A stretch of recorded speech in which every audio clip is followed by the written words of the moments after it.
Alright, so today we gotta do us a little maintenance. So our box here for the shut-off, it quit working. So we are gonna have to fix this. It's failed us twice now. So when your compressor is running, you should be able to flip this and shut it off. And it quit working for us. Came over here, gauge was buried. And that was a holy crap moment. When you see the gauge buried, that ain't good. So we're gonna change that out. Ran up and got a new setup here from the local farm at home. So I believe it to be unplugged. Let's go. No! Just kidding. But we did make sure that we were unplugged. So basically we got to get all this stuff out of here. So I sent back the other one. I just didn't like that plastic swivel for the takeoff. So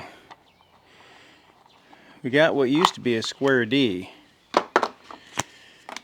So we'll get this all taped up, get the fitting on there, and then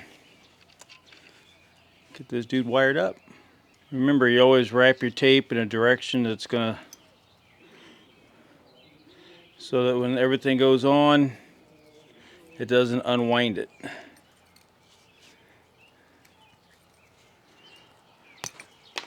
And then we got a brand new pop-off valve.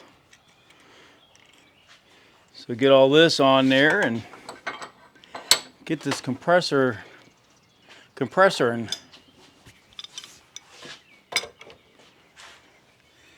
keep running into problems where I need it. And, you know, you always forget how much you use a tool like your compressor when it's not working.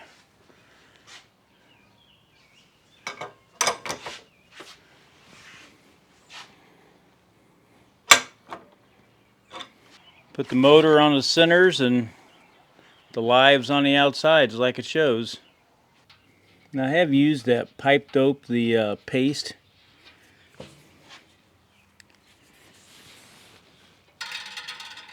But this always worked well for me. So I think the pipe dope works better, maybe a little under higher pressure.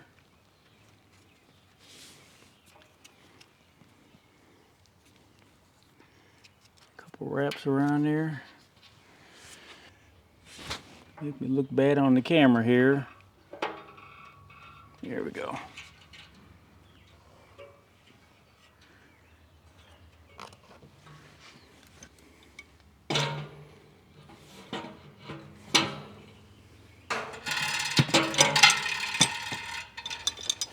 Not much room for big old mitts in the camera, so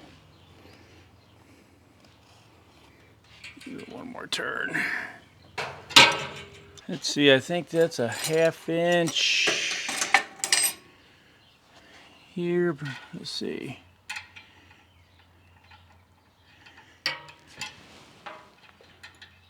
That should be, that's 7/16. Keep the copper lines on it. Now I got something interesting to show you that you really need to pay attention when you're hooking these up, because when you hook them up wrong, well, I'll show you that here when we're done. I'll just say it makes an awful big bang.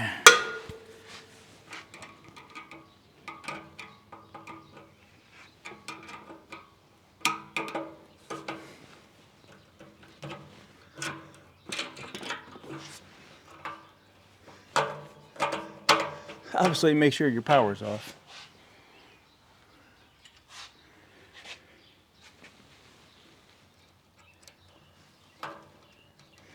There's a lot of stuff in that little box.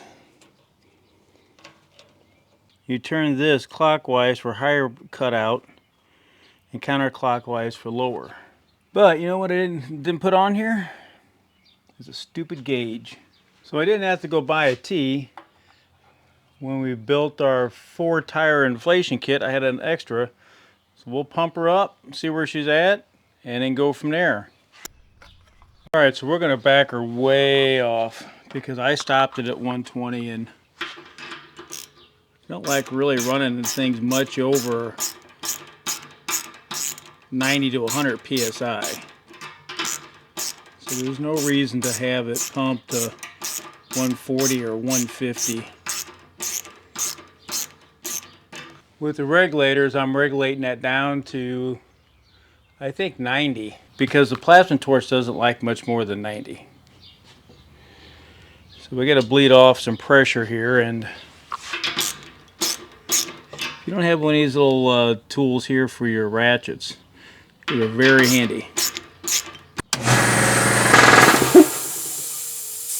Perfect. Alright, so it's a pretty quick, easy install. If you're having problems with the compressor shutting off or not starting where you want, change out that pressure control valve regulator. I would say more valve than regulator. But change that out. You can set the highs and lows. It's pretty easy to use. Make sure you get it wired up right, because this is what happens. Just pull your head out of your backside, follow the manual for once, which, well, we did on the second time. And make sure it's unplugged.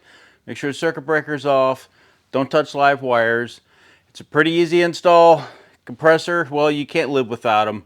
One of these days I'm thinking moving this outside, but that's not going to be today. So I hope you like this little maintenance day here, trying to get the compressor back up and running.